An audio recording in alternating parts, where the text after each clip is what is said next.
agad. Kay bilis ng panahon, parang kailan lang nagsimula ang lahat. Si inay na nagluwal sa akin, si inay din ang walang ibang inintindi, kundi ang kapakanan namin. Lahat ay kaya kising, para sa kanyang mga anak ay kaya niyang gawin. Si inay ay walang iba, kundi ang aking mama, di ba? Ang ating pinamahal na ina. Si inay ay grabe kung magkaruga, walang sawa kung magkalaga. At lagi siyang gigising sa umaga para tayong paghandaan sa almusal ng ating agahan. Lagi niyang pinaparamdam sa akin, sa amin ang kanyang pagmamahal para sa kanyang mga anak. Nakakamiss yung panahon tayo pa'y kanilang palilibutan. Yung panahon, di atin silang tinatakbuhan at tinatakasan. Ngunit lumipas ng maraming mga taon, at tayo lumaki at nagulat. Sila'y nagturo sa atin ng magbasa at magsulat, pinaaral, at insundo pa sa paaralan. Ngunit tayo lumaki at marunong nang mag-isip, sila'y ating napapabayaan. Naalala ko pa ang aking ina, kung paano na itinaguyod ng tama ang aming pamilya.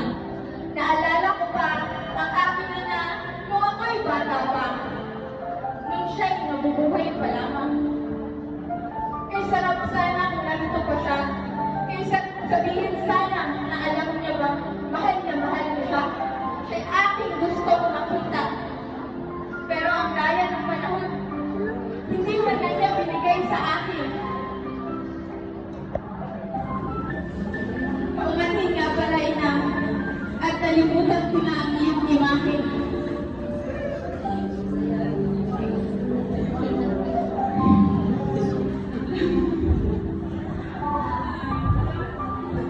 Kaya sana kung narito pa siya.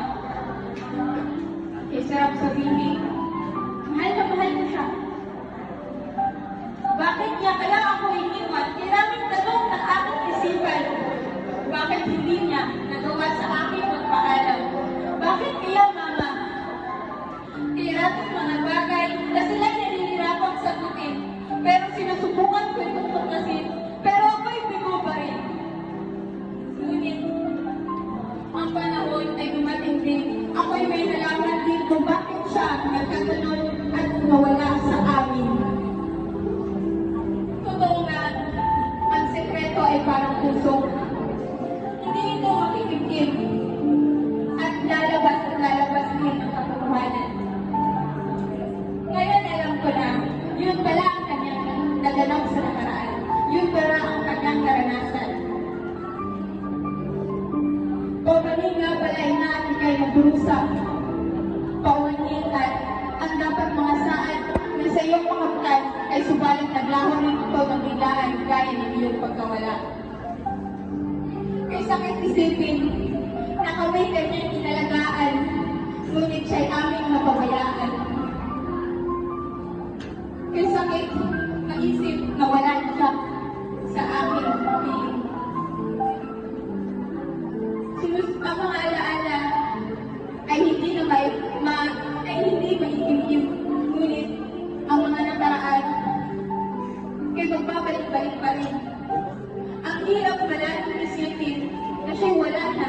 Ang hirap palaging isipin, ano kaya kung kami ang nakadon, kami ang nandun, at siya ang nandito ngayon. Ang hirap nga pala. Ang hirap humanap ng buong pamilya. Ang hirap humanap ng isang mama. O aking kawawang ina. Yun pala ang iyong karanasan. Hindi ko magbatid ang katotohanan. Hindi ko magbatid ang naganap sa iyong nakaraan. Pero masakit pakinggan ang iyong naranasan. O aking kawawang ina. Hindi nagtiis sa piling ng iyong asawa. Pinasag mo lahat ng problema. Kahit ikay nasaktan, ikay piling tumatawa. O aking kawawang ina. Bakit mo kaya ginawa ang gawain ni dahilan ng iyong pagkalubay. Nung hindi na kaya, ika'y namatay. Tuluyan na nga lang ako na wala ng karaman. Kay bata ko ba, ina? Hindi mo man lang ako inantay. Totoo nga, kahit anong pangako mo sa isang tao, ay hindi mo matutupad. Totoo nga, hindi mo alam hanggang kailan lang ang iyong buhay.